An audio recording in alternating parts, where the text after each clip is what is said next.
I couldn't go to the wall because it made me too emotional.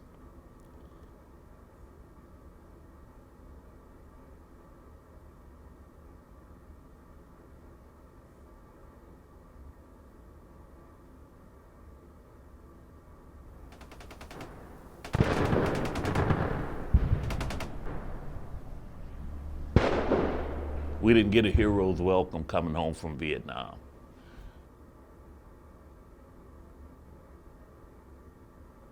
People threw paint on us. People shot at us. I'm talking about here in Chicago, in the United States.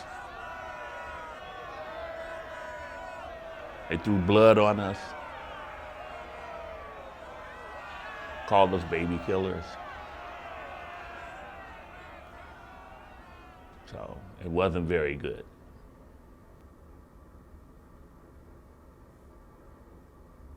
I went into the military after I got out of high school because I was in a situation where I thought that perhaps that I may not be able to survive in the streets. I was either going to go to a dangerous place, either what I call jail or hell. And so I volunteered to go into the military. And so I took the test for the Air Force, and then I was able to become an Air Forceman or an airman.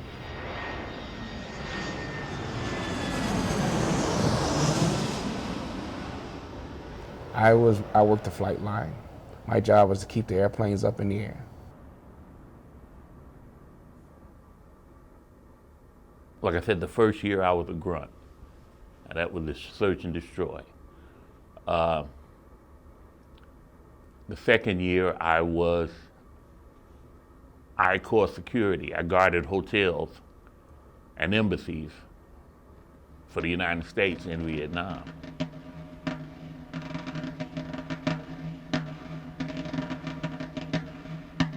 I wasn't drafted, I joined.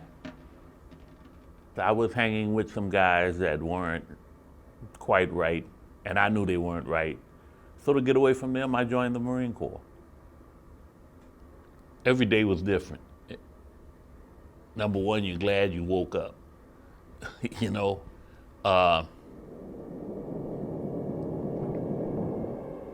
you took it a day at a time.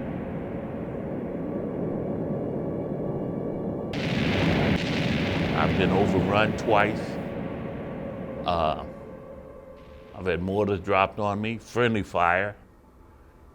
You know, so you just take it a day at a time.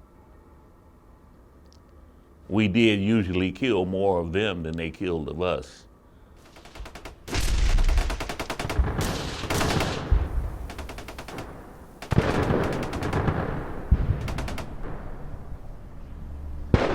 We had the better equipment, the better trained personnel. I figured I'm coming back or I'm not, and I didn't sweat it. I didn't worry about it. I didn't want to die, but I didn't worry about it. I came home and I had some mental issues that I was facing. I could see certain things and hear certain things. We didn't know we were suffering from PTSD. We didn't know what it was, but we know that a car backfired. We were ready to fight. We were ready to kill. We were ready to hurt. And when I left Thailand, from Vietnam to Thailand, the next day, 2 days, I'm back at home. And a lot of guys go from war back home.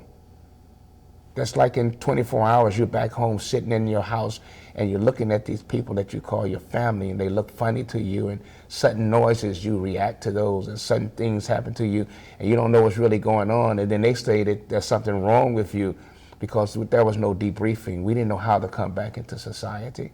We didn't know what to expect. We could hear about things that they're protesting and all that, but when you come back in, it's kind of like, what in the world is going on? What are we doing? What are we having to go through? You know, and so it really is amazing that a lot of us are still surviving. A lot of us are still making it. One day somebody told me, you need to go and check yourself out. And he wasn't the first one to tell me that, so I feel maybe I should. And so this pain that we have, this great pain is sitting there, and we don't know what to do with this. And so we try to use alcohol and drugs and sex to reach this pain, but nothing reaches this pain of moral injury. So if it's lined up with PTSD, then let's give it some drugs. Let's give it, but you can't get rid of that.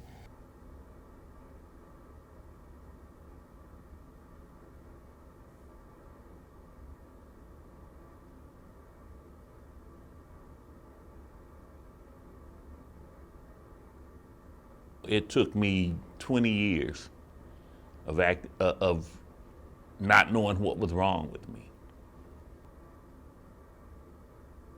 I don't regret my time in the Marine Corps. It made me the man I am today. I think that's a pretty good man.